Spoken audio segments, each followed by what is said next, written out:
Kottayam medical കോളേജിൽ ഒരു കെട്ടിടം തകർന്ന് ഒരു സ്ത്രീ അതിദാരുണമായി മരണപ്പെട്ടു. അപകടം സംഭവിച്ച് 2.5 മണിക്കൂറിന് ശേഷമാണ് രക്ഷാപ്രവർത്തനം ആരംഭിച്ചത്. കൃത്യസമയത്ത് രക്ഷാപ്രവർത്തനം ആരംഭിച്ചിരുന്നു എങ്കിൽ ആ സ്ത്രീയുടെ ജീവൻ ചിലപ്പോൾ രക്ഷിക്കാൻ കഴിഞ്ഞിരുന്നു. കുറേ സമയമായിട്ടും തൻ്റെ അമ്മയെ കാണാനില്ലെന്നൊരു സ്ത്രീയുടെ പരാതിയുടെ അടിസ്ഥാനത്തിൽ അന്വേഷണം ആരംഭിച്ച് പരിശോധന നടത്തിയപ്പോഴാണ് ആ സ്ത്രീയുടെ മൃതദേഹം ലഭിക്കുന്നത്.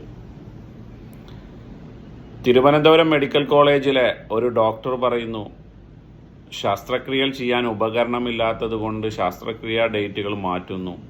രോഗികളോട് മറുപടി പറഞ്ഞു മടുത്തു, പ്രയാസത്തിലാണ്, മാനസികമായി സംഘർഷത്തിലാണെന്ന് സാമൂഹ്യ മാധ്യമത്തിൽ ഒരു പോസ്റ്റ് ഇട്ടപ്പോൾ ആ പോസ്റ്റിനെതിരെ പ്രതികരിച്ചുകൊണ്ടും അപഹസിച്ചുകൊണ്ടുമൊക്കെ ആരോഗ്യവകുപ്പ് മന്ത്രി രംഗത്ത് വന്നു.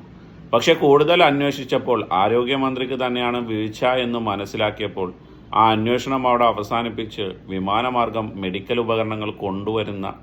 മെഡിക്കൽ ഉപകരണം കൊണ്ടുവരുന്ന സാഹചര്യമുണ്ടായി. കോട്ടയം മെഡിക്കൽ കോളേജിൽ വെച്ച് ഒരു സ്ത്രീ അതിദാരുണമായി മരണപ്പെട്ടു. കോഴിക്കോട് മെഡിക്കൽ കോളേജിലും 2 മാസം 3 മാസം മുമ്പ് ഒരു അപകടമുണ്ടായി. കേരളത്തിലെ ഗവൺമെൻറ് ആശുപത്രികളിൽ മരുന്നില്ലാത്ത സാഹചര്യമുണ്ട്. പേപ്പട്ടി കടിച്ചാൽ വാക്സിൻ ലഭിക്കാത്ത സാഹചര്യം കേരളത്തിൽ ഉണ്ടായിട്ടുണ്ട്. എന്ത് ഭരണമാണ് ഇവിടെ നടക്കുന്നത്?